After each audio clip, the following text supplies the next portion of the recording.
Hi, welcome to How to Have a Wedding as Individual as You Are, the podcast. Based on my book of the same name, this podcast is here to help you have the wedding of your dreams and not the wedding that other people are putting pressure on you to have. I'm Ross, I'm a wedding photographer passionate about embracing diversity and equality in the wedding industry, and each week I'm going to be talking to different experts to help you plan the wedding of your dreams. So regardless of who you're marrying, where you're marrying and how old you're going to be when you get married, sit back, relax and find out how to have a wedding as individual as you are.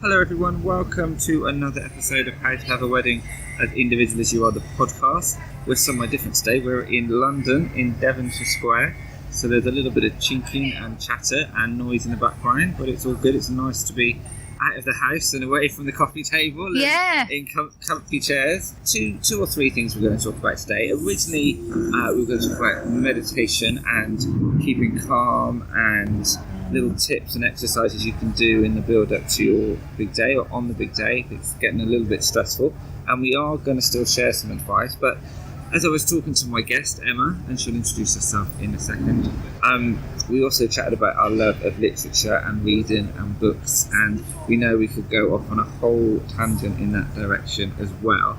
So we're going to talk a little bit about readings and give you some inspiration for maybe some different readings on your wedding day. How you can make them personal to you. We'll start as ever by welcoming our guest. So welcome Emma Mills to the podcast. Tell everyone a little bit about you, yourself and what you do. Oh, thanks. Thank you for having me. You're welcome. It's really a pleasure to be here doing this together. So my name is Emma Mills. I'm a meditation teacher, writer and wellness expert. I make a blog called emmamillslondon.com. And I teach classes and courses and consult on different wellness projects. Excellent. Yeah, and as I said, among other things, and we have a shared love of books and literature. And I know when I took your photo for a magazine last year, we ended up having a really deep conversation about books and reading. So I'm sure we're going to have another one a bit later. Yeah. But just a heads up, throughout today's discussion, we're going to share some simple meditation exercises for when you're feeling stressed before and during the wedding day. We're going to discuss how reading can be a source of inspiration for your wedding and how to make your wedding day even more unique to you. We talk a lot about looking online and on social media, but I think books and literature can be just as inspirational for planning a wedding that really resonates with your values. And we're going to provide some advice on choosing a reading or writing for your big day. So we're going to talk a little bit more to Emma first and ask her some specific questions related to what she does. Emma hasn't told you, but she should have. It should have been one of the first things she shouted about with her wonderful book. Yeah, Emma has published a book. So tell us more about your book. What's it called and what's it about, first of all? So thank you. I never thought. Yeah, it's right in front of me as well. It is. So my book is called Inhale, Exhale, Repeat. And it's a meditation guidebook for every part of your day. I first started, the book came out about a year ago, and it's unique in that it takes the reader through the course of an entire day, entire working day, from the moment you wake up through having breakfast, getting ready for work, commuting, being at work, having meetings, chatting to other people, being creative, having lunch, coming home from work, having evenings in, having evenings out, all the things that go with that, like having hobbies or social anxiety that comes from sometimes going out. Yeah. All the way through to, I've also got a section at the end called Days Off, which is my favourite, where we talk about things you can do on your day off, like going to art galleries and, Lovely. So that's the unique part about the book, that I think that I know that a lot of people that I teach and that I meet have found meditation to be useful. They certainly find it intriguing because of the benefits they've heard. But knowing how it fits in with the real life and not just fitting in like where can I fit it in my schedule, that as well, but also after I've done my meditation in the morning or whenever you do it, and you go out into your day, mixing with people and living a life, how does the insight and the kind of ideas that I've been given and offered, introduced to in meditation, how do they fit in with my real life in the real situations? So the book gives context, which is why. Fantastic. Yeah, and then also lots of poetry recommendations. Oh, lovely. Read this poem for that, and read this for it. So. That's really good. That's excellent. Brilliant. So what is in there specifically that could help couples that are getting married? Maybe they're getting a little bit stressed, or they just want to, I always say to make sure you plan things beyond the wedding and make sure that you realise the wedding is the start of your adventure together and not this be all and end all. So I think meditation would help with just staying in the moment sometimes in the build up to the big day. Is there any specific exercises or tips in the book that would resonate with our listeners? Probably all of them, I know, because we're all human and we can all benefit from meditation. There is a section in the book about love, a very small section. So I think that section would be interesting. But outside of that, the meditation in general, being able to focus your attention on purpose in a particular way is useful, especially if you're coming up to a big event like a wedding and you want to be able to not worry so much about things that are out of your control. So being able to put your attention in the way you want it to is a useful skill. So finding focus. Finding focus. When there's so many people, when you're planning a wedding, maybe have different ideas and input, and there's so many things you have to do. Taking some time to just focus on you, I think is super important. Oh, yeah. That's definitely another thing. I think if you're worrying about the day, being able to meditate is going to be helpful because you're not going to have such a wandering mind. But also, as you say, that being able to, not just when you're meditating, but what you connect to when you've been meditating for some days, some weeks or whatever, is a sense of not only perspective, but also what's right for you, what's true for you, and the confidence to go with that. That's really cool. I think a wider benefit of being able to, Definitely, and it links back because obviously one of the first chapters in my book and one of the first episodes of this podcast was all about pinpointing priorities and identifying what's important to you and your values. And I talk about identifying what's important in life in general, not just in terms of a wedding. And I take it for granted, and people that are quite adamant and know their own mind, I would probably take that for granted. But if you don't know what's important to you, you haven't really taken any time to sort of just sit with yourself and get to know what it is that resonates with you. Meditation is a really useful tool for doing that, isn't it? Oh, yeah. And also, I might add, to be compassionate. Because people, when they're stressed, sometimes don't act their best self, do they? True. I don't, do you? No. I think people don't. And when you get a big event, you've got other people going there, and I don't know who it is, family, friends, I don't know, whoever, yourself.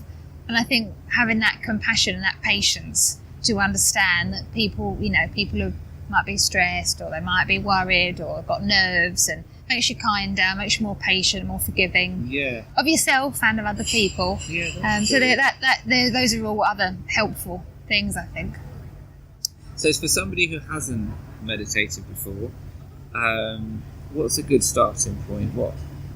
Somebody that just doesn't know what it's about or what it can do for them, what would you say to do? Is guided meditation useful? Is it just a case of sitting quietly somewhere? What's the, at its most basic level? Level. Yeah. So, so... Is it about breathing?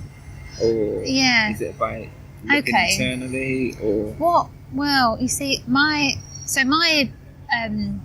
tip would be to buy my book. Get the plug in. Buy the book because I explain how you do it, and how it fits. And aside from buying the book, then you could try listening to a guided meditation on the internet. I've got some on my website. There are others you can look on YouTube on different apps. listening. Yeah. And because just like with sometimes reading is a good idea because you can get the essence of an idea and how you might do it. Yeah. Sometimes listening to somebody's voice as they take you on that little journey into meditation can be really helpful if you're just wanting to start out. Yeah. And then the next step on from that would be to find a local class or a teacher. Okay. Yeah. If you not failing, but before all of that, Yeah. if you wanted to just start yourself at home, I think starting with a couple of minutes, well in advance of when you think you might be needing the resourcefulness that meditation is going to equip you with. Yeah. Even just 2 minutes, it's such a good place to start. So you have 2 minutes, and you maybe take a seat somewhere at home, very, very comfortable and safe, where you won't be disturbed. I like to sit either cross-legged with a nice straight back, or in an upright, nice straight back in a chair, with my feet on the ground, my hands in my lap, and then I close my eyes.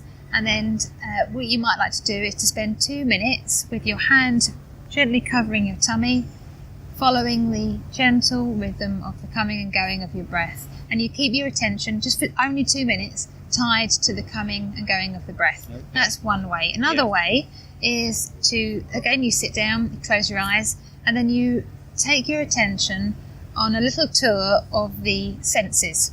Right. So you focus for a little bit on everything you can hear now, everything you can smell now, feel now. You go around the senses in your own time, and you're just listening to what's occurring now.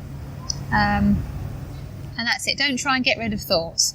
No. Or anything like, and don't try and be a good meditator. Just sit with a very open mind, and an attitude of fun and curiosity is just a little simple thing like that. Be open to it, yeah. Yeah, be open to it a little bit, and then that's a good place to start. I think sometimes it can be really intimidating if you think you've got to sit down for 20 minutes and have no thoughts and achieve something. Yeah, I thought that originally before I did any. Yeah, you think you've got to be able to tune everything out. Yeah. Just think of nothing at all. Yeah. Yeah, and it's not about that, and it's about building up to that as well. So a good point about start doing it before you feel you're going to need to do it. Yeah. So if you know you're going to get really stressed on your wedding day, build in those tools and start just with 2 minutes a day 6 months before. Yeah. And then by the day, if you're getting a bit...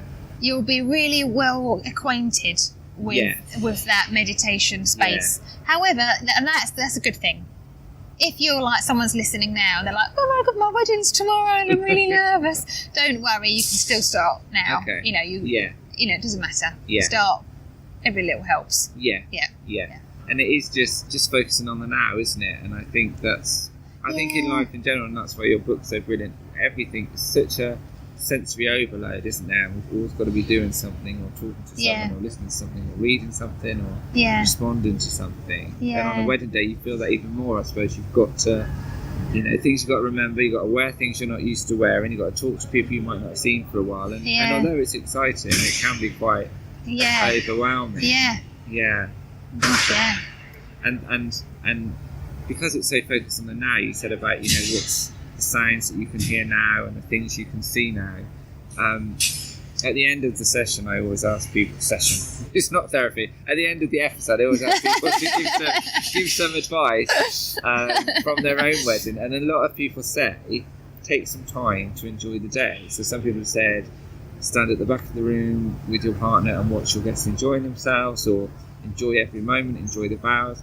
And that's pretty much the same message as meditation, isn't it? Is live in the now. So when you've got something, particularly like a wedding where it is just once in a lifetime, to have that ability to just live in the moment, you're going to enjoy it and take so much more from it. So even if you're not an anxious person, building up those skills is going to allow you to enjoy what's happening. Yeah, absolutely. I think so. And to enjoy it and to be accepting of, I think sometimes it depends on who you are as a person. You enjoy your wedding when it's happening. You're mindful. You're in the present. You're soaking it up. You're enjoying it. And if you're on the day and you're there and you feel a bit nervous or you feel overwhelmed, then you're self-accepting. You think, oh gosh, I feel overwhelmed, but that's very natural. You're not like, oh, I'm not enjoying myself in the moment. I must enjoy I'm myself. just, you're just accepting of yourself, and you're welcoming of the moment, and the moment includes you. Do you know, whatever is occurring in you? Yeah. It's, I mean, once you're in the thick of it, it's going to unfold how it's going to unfold, isn't it? I suppose it's letting go a little bit, isn't it? Yeah. Because you can try and control everything, and little things might go wrong, and like you say, it's being accepting of that, really. An attitude of welcoming. An attitude of welcoming. That's really, really nice. Brilliant. So we've talked a little bit about meditation. We're going to move on a little bit to talk about literature. What has literature got to do with the wedding? Well, lots of people include literature in their wedding because they have readings, and I've heard some really wonderful readings, things I've never heard before, and I've asked couples to share with me what it was, and readings that I've heard several times that, you know, could become a cliche, but because they're said with such sincerity, they still have that meaning. So I know you're a big fan of literature and reading. Is there anything in particular that resonates in terms of love and the themes we've just talked about in terms of the wedding? Recommendations? Recommendations or something from your book? Or? Oh, right. Well, so my first thing is that, well, I think if you're... I mean, I'm not an expert in what you're supposed to be read at weddings. No. I have read at people's weddings, but they've told me, you know, friends, can you please read this particular poem? And I've read it with glee. And so I feel that, I mean, I don't know what is the done thing, but what seems right for me is if it's your wedding, that you pick what you want. And if that is the most cliche, you know, poem, then so what? You pick what you want. That's Just exactly pick what you want. The message of the book, and I put with everything.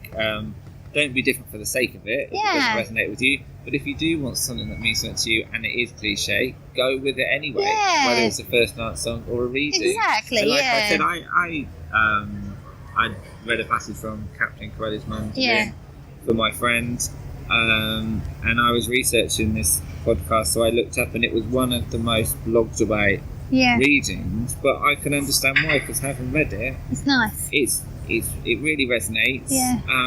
It's a realistic take on love. So it's about. Are you familiar with? No.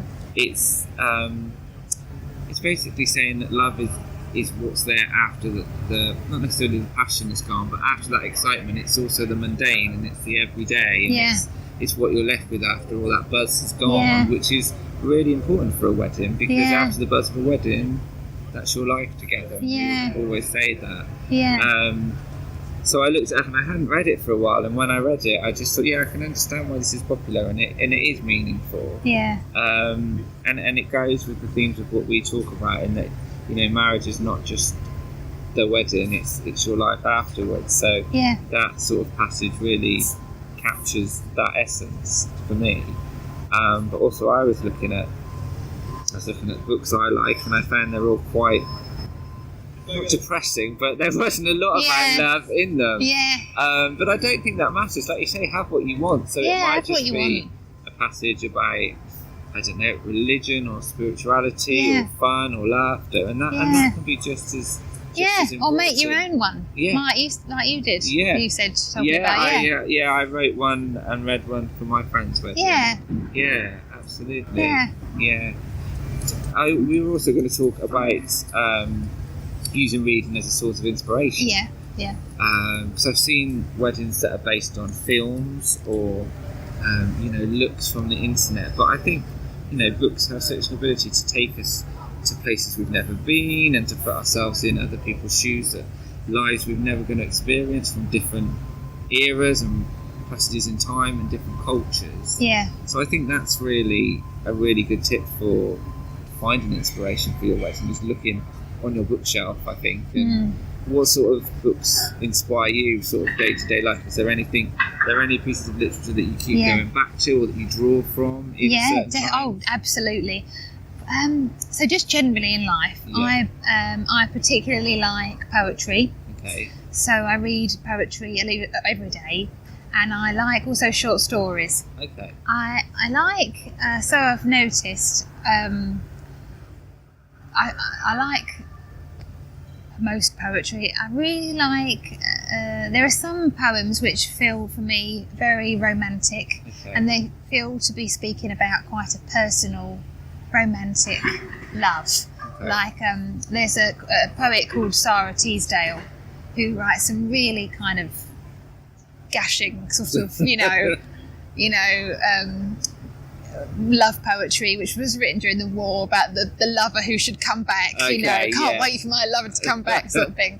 And I like that kind of unabashed sort of. Yeah. I'll have to find one. It's they can link to or something. It's so lovely. So I like that kind of really personal, romantic love poetry, soppy poetry. But I also like poetry which for me feels to be quite impersonal and more about, I suppose, spiritual. It's love in a broader sense of like the poetry of Rumi or Hafez or Robert Bly or I've got quite a few. There's a list in my book of 9 poems to fall in love with. Well, and Sarah Teasdale, E. Cummings, Christopher Marlowe, Kabir, D.H. Lawrence, which I'm also reading his anthology now. He's got a few sort of saucy ones as well. And that's what we said, it can be anything. You can have a saucy one. Exactly. And the important thing is the spirit with which it's chosen and read, isn't it? Definitely. One thing I've noticed is when you're reading, when I'm reading to my clients or in a wedding or whatever, the way you speak can be trained. Some people are professional singers, aren't they? Or they're trained to give public speaking. And I'm not talking. That's it. There's all these techniques. I don't know. I'm not talking about that. Right. But what I do know is the intention that you have inside, the bigger intention, is carried in the way that it is said and what comes across. And if your intention is love, I hope that's not really cliche, but your intention is, I just wish so much the best for this couple, and I really want them to be just what they need. Not to do a good one, not to be amazing. I just want to love this couple so much. I feel that comes across in the reading. When I'm doing my teaching, when I do classes, that's what I wish for from the people who have to come to see me. Absolutely. Not to do a good one, but to give, do the best for them. That's really it comes across. A really nice tip and piece of advice. That you don't have to. It's like anything; it doesn't have to be perfect, but if the intention's there, it will. People will connect to it. Exactly. Your friends will connect to it. Absolutely. Especially if the intention is loving and sincere and authentic, comes from that place, then that's all that matters. And one could be perfectly read out, and people at the other back of the church or the hall can hear it, and it can carry no meaning or any kind of resonance whatsoever. That's really really lovely. Brilliant. And I think going back to looking for ideas, and we said you can pick anything that resonates with you really, and like I said, I really like Dickens, so I read a lot of Dickens. I did my dissertation on Dickens, so not only do I love it, it reminds me of being at university and studying, so it has all that connection with me. And there were clips that there's quotes from Great Expectations that about love that really resonate and that are really beautiful. And then I find, the next sentence was totally irrelevant or totally took away from the meaning. But you don't have to quote or read something out in full. It might just be 2 sentences that you really like that you want read out. So you can isolate, and take whatever meaning you want from it. I think that's what's really important at the end of the day. If you read something and then you think, oh, actually this is about, I read something that was beautiful, and then it was actually about a love that was lost and the person had passed away, and I thought, oh no, I can't read that at a wedding. But you could actually, because it was still beautiful, and you might want to do a reading that relates to a family member that is no longer with you, or somebody that can be there on the day. So it doesn't, when you said about the poetry set about love in general, it doesn't have to be a specific love. It can be about the whole notion of love. God, And when you look at traditional weddings read from the Bible, which of course you can still do if you like that tradition, that is always more general about love rather than specifically two people. Isn't More, it? yeah. I run a wellness class. Yeah. And in the wellness class, we read poetry and share meditations. And I was illumined recently to a new word, which is, I hope I'm going to say it right now, caritas, which stems from, it means caring love, which is the origin of the word charity. Oh, wow. This is according to my memory now, so I think I'm doing it right. Let's all look it up. The caritas, and the other love is eros, which is erotic love.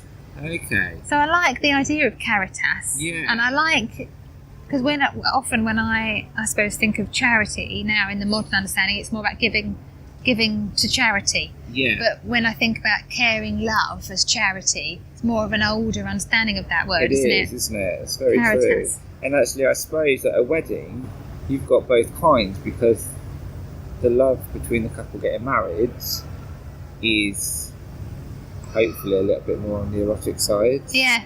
But then you've got the love of all your friends and family there that are with you, supporting you, that want to see you get married, that want to support you, and that's part of the wedding. Yeah.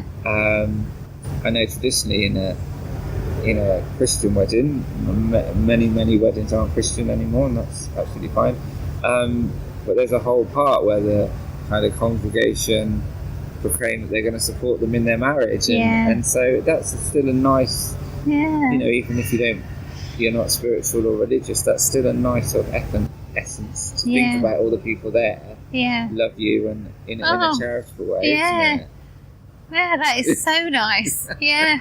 If only every day was a wedding like that. I know. I mean, it's a lovely job to have, because it's full of that atmosphere, really. Yeah.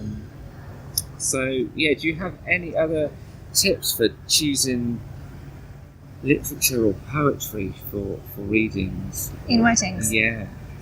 No, I mean, my tip is pick what you like. Yeah. Because I'm not an authority on picking things for weddings. But I do think that in the wider picture of a happy life, reading poetry and reading in general is a very good thing. Absolutely. And not all couples read together, but a lot of couples read together or have a shared interest in certain things, whether it's a book or something else. Yeah. But certainly I think literature is a great thing.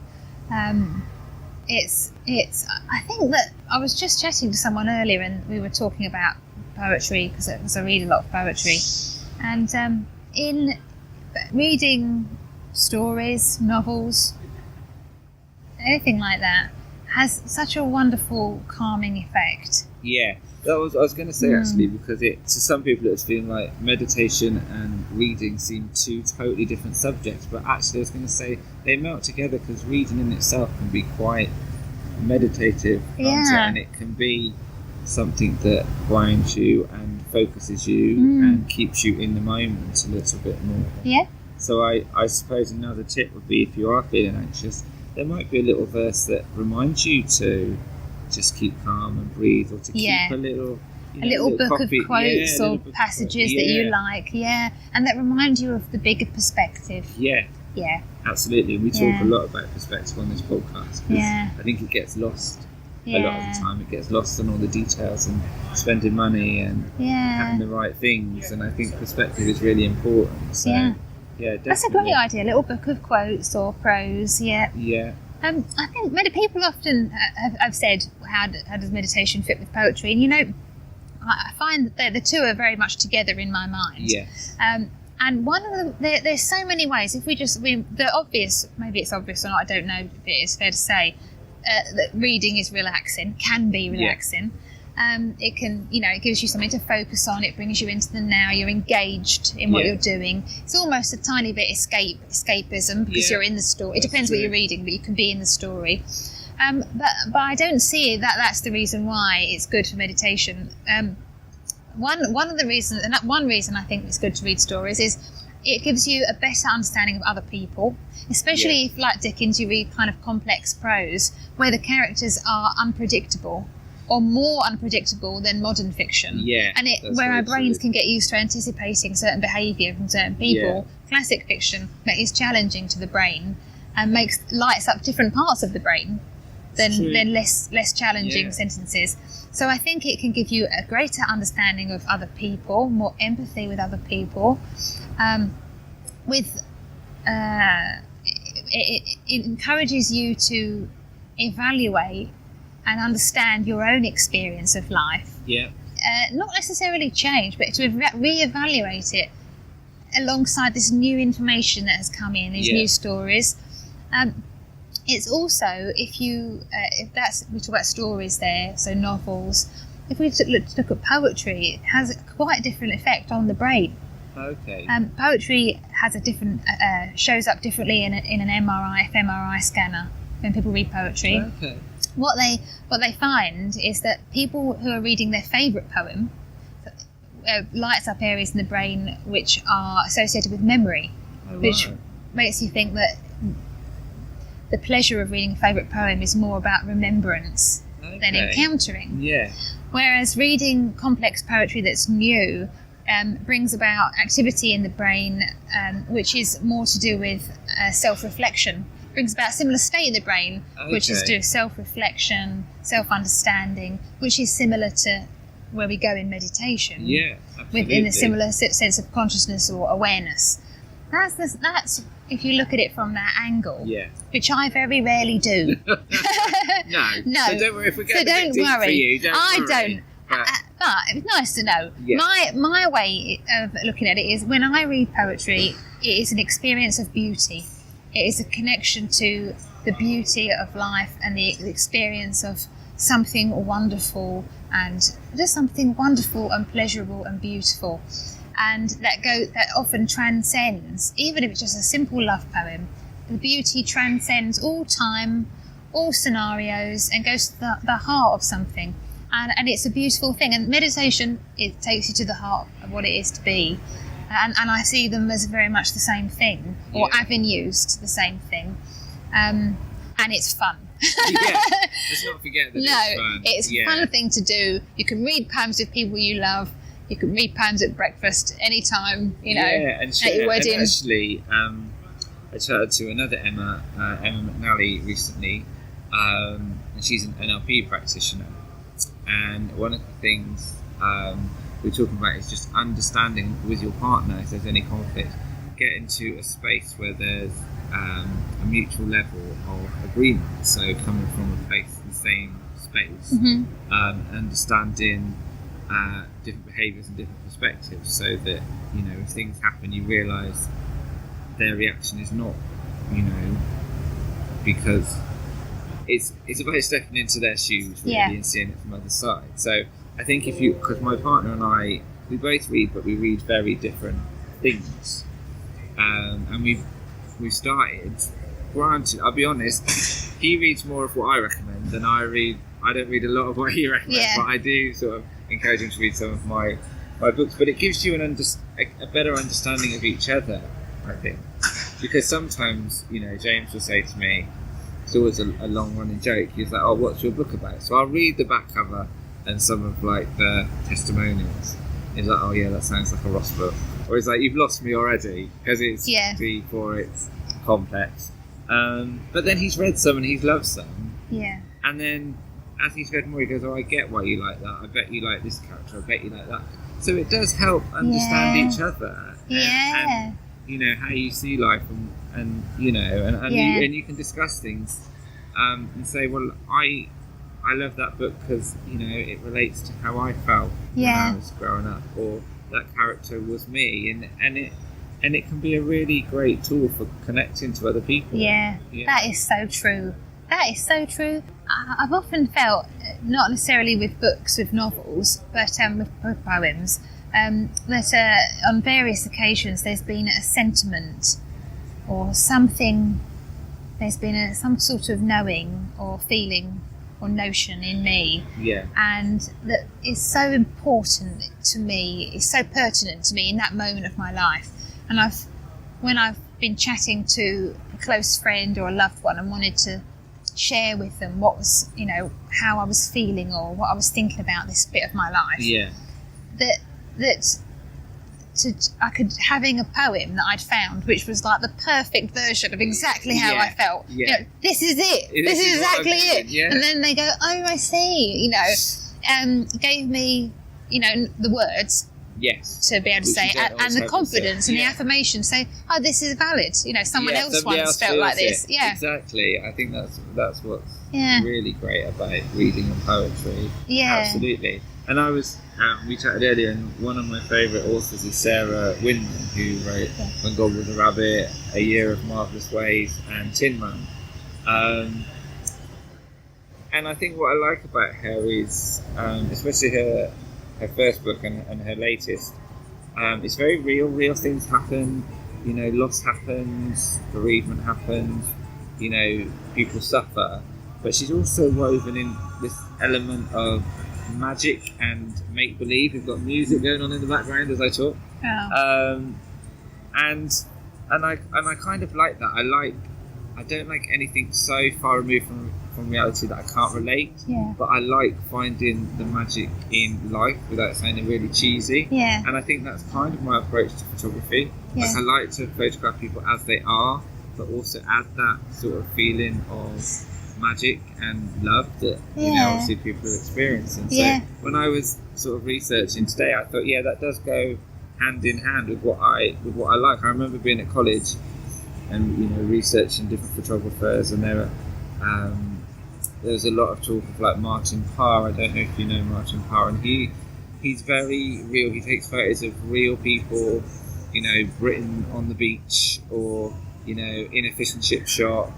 And it's almost... Oh, yeah. I think I've seen the pictures. And it's almost, to me, it's almost like laughing at those people. And I don't know if he means to mock them. Or they're in unflattering positions, or they don't necessarily look good. And I know we don't always look good and it's realist, but to me, I don't like doing that with photography. I like to show people at their best. Yeah. So it's really interesting that, you know, and that relates back to the type of books that I like. Yeah. It's sort of, you know, showing people at their best even during difficult times, and seeing how people deal with those. Yeah. Absolutely. Well, that is lovely. That is so lovely. And I can vouch for that because you've taken my picture, haven't you? That's true. And I really enjoyed having my picture taken by you. Yeah. But I remember... It makes a massive difference. I think it does. I think the experience is really important. Yeah. And I remember taking your photo, and we went for a little walk, and there was a little ducks about, wasn't there? And a little robin, and you were filming them, but that was all before we even took the photo. And I think, you know, if you enjoy the actual experience, you look back on those photos, and you remember the time. You remember the time, yeah. And I've said it before. That's what really makes a difference. Isn't it? Again, being in that moment. Oh yeah, gosh, yeah.